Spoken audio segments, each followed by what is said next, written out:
And now, with your permission, I would like to introduce you to some of the people who work in my shop.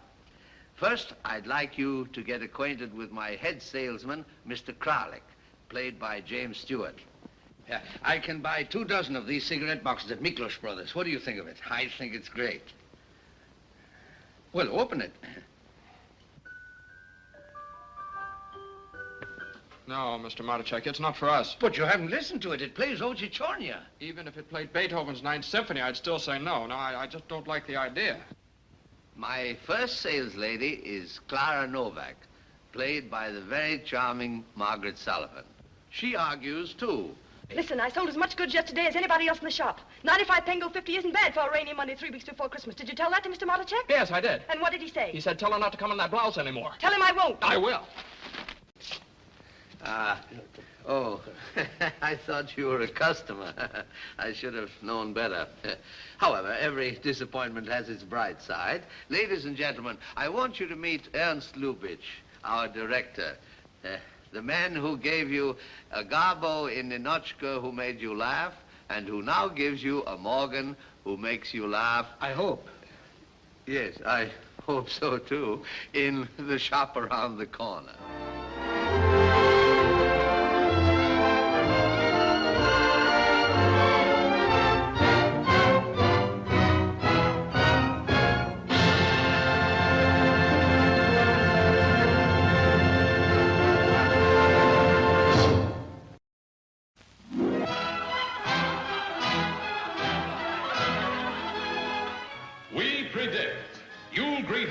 With laughter and rousing applause. How do we know? Because for 5 long years, audiences did just that on Broadway for the most talked about Pulitzer Prize-winning comedy of our time. And now at last, Harvey comes to the screen, better, richer, funnier than it ever was on the stage. Starring James Stewart as Elwood P. Dowd, America's most amiable citizen, with hilarious Josephine Hull and a grand cast. And once again, the critics are raving. Says Luella Parsons.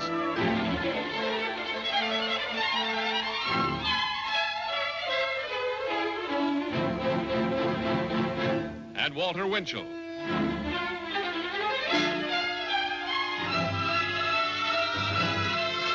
And Hedda Hopper.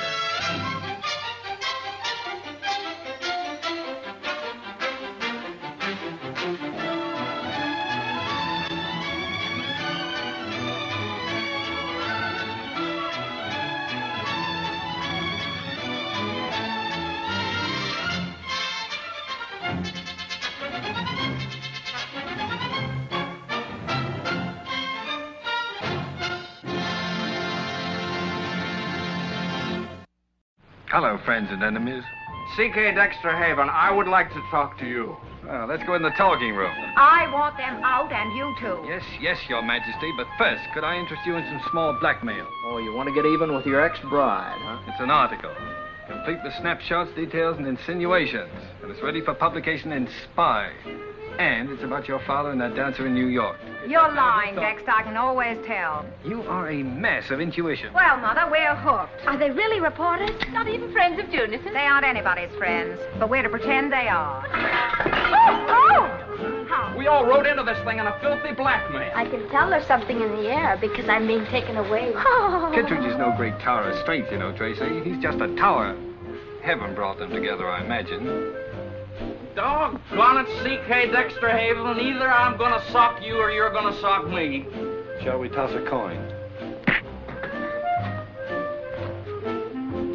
I do want to. I just think we ought to wait till after you graduate. I don't.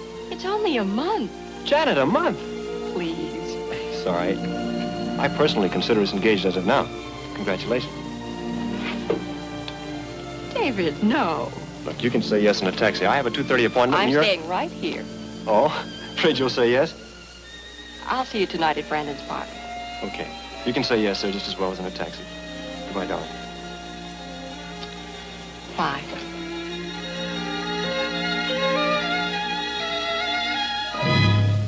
That's the last time she ever saw him alive. And that's the last time you'll ever see him alive. What happened to David Kentley changed my life completely, and the lives of 7 others.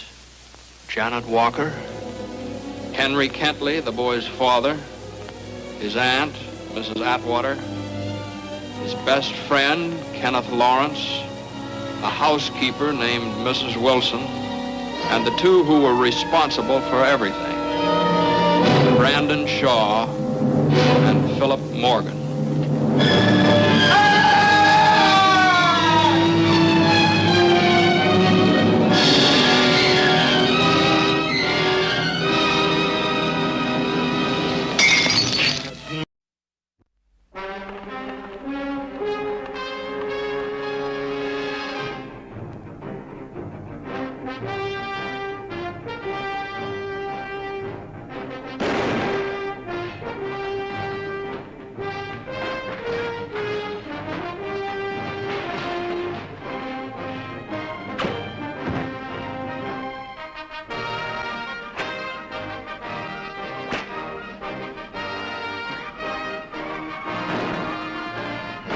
Out of the flame and fury of the frontier, the Old West lives again as only John Ford can recreate it. People with wonderful characters who have become legend in their own time.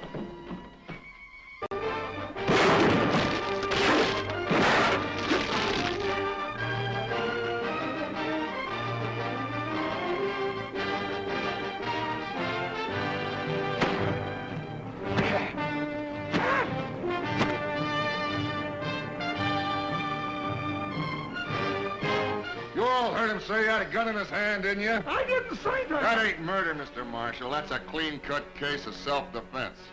Now get out of my way.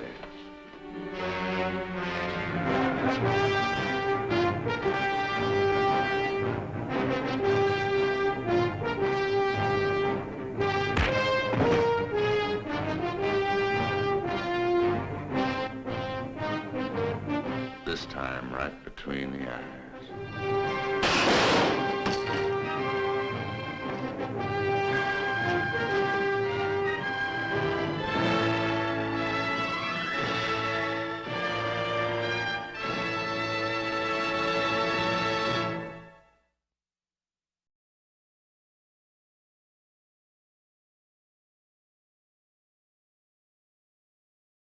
Said, I fooled my lawyer, I fooled that head shrinker, I'm gonna fool that bunch of corn cobbers on the jury. You're a liar! You're a lousy, stinking liar! No, it's common knowledge in Thunder Bay you were living with Quill? It's not true. Barney Quill was... Was what, Miss Palant? Barney Quill was what, Miss Palant? Until this trial's over, you're going to be a meek little housewife with horn-rimmed spectacles. And you're going to stay away from men and juke joints and booze and pinball machines, and you're going to wear a skirt and low-heeled shoes, and you're going to wear a girdle, and especially a girdle. Why wouldn't I be legally justified in killing the man who raped my wife? Time out.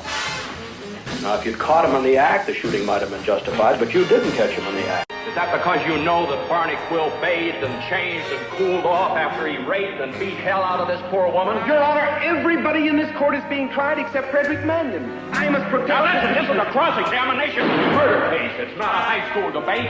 What are you and Dancer trying to do? Railroad this soldier into the clink?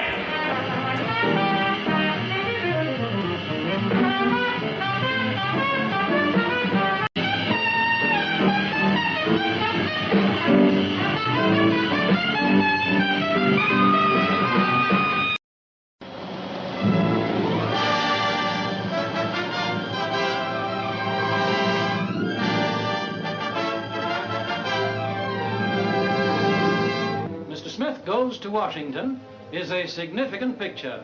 It is significant because it emphasizes democracy in action. I consider it a real privilege and a real experience to have played even a minor part under the distinguished direction of Frank Capra.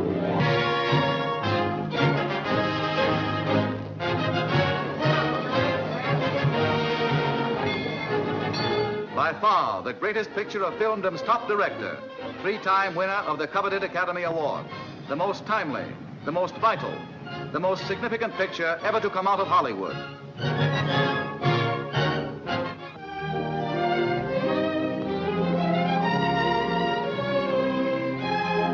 A homespun boy and a hard-boiled, worldly wise girl in a picture carved out of the everyday lives of everyday Americans, with those inimitable Capra overtones of drama, laughter, and romance, plus the finest supporting cast ever assembled.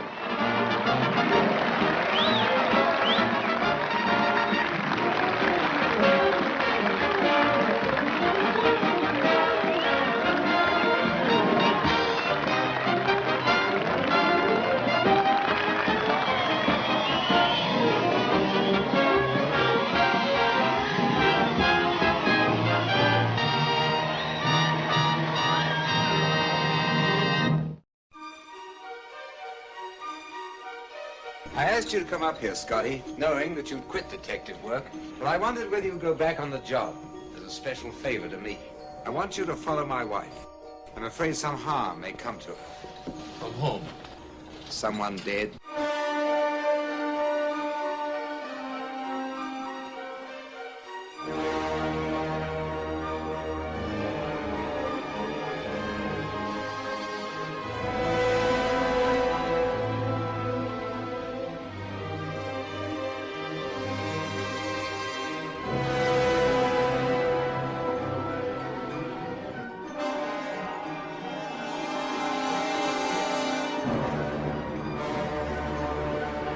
Scotty, do you believe that someone out of the past, someone dead, can enter and take possession of a living being?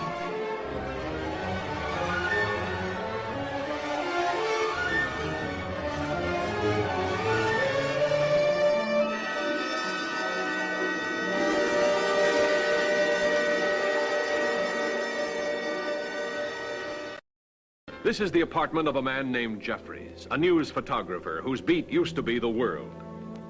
Right now, his world has shrunk down to the size of this window. He's been watching the people across the way. Nobody seems to pull their blinds during a hot spell like this. He knows a lot about them by now. Too much, perhaps. For instance, down there on the second floor, the woman pacing about. He calls her Miss Lonely Hearts. So lonely that even death seems like a friend. These are the newlyweds on a honeymoon no one will ever forget. He calls her Miss Hearing Aid, an artist of a very odd and strange art. The songwriter who plays the same melody over and over again. A genius or insane? This is the traveling salesman and his invalid wife. Out of their arguments and nagging comes a weird kind of love. Miss Torso, the body beautiful. That is, viewed from a safe distance. Those are just a few of my neighbors. First, I watched them just to kill time, but then I couldn't take my eyes off them, just as you won't be able to.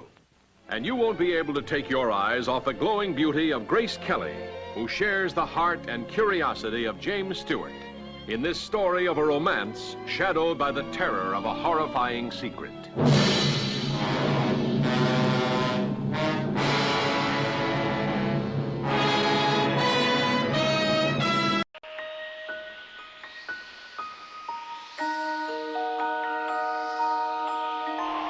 suppose it'd been better if I'd never been born at all. What'd you say? I said I wish I'd never been born. You've got your wish. You've never been born. A chance to see what the world would be like without you. Now, you're Ernie Bishop, and you live in Bailey Park with your wife and kid. That's right, isn't it? I live in a shack in Potter's Field, and I ain't never seen you before in my life. I'm going home and see my wife and family. Well, this house ain't been lived in for 20 years. Your brother, Harry Bailey, broke through the ice and was drowned at the age of 9. You weren't there to save Harry. Strange, isn't it? Each man's life touches so many other lives. You really had a wonderful life. Don't you see what a mistake it would be to throw it away? Get me back. I don't care what happens to me. I want to live again.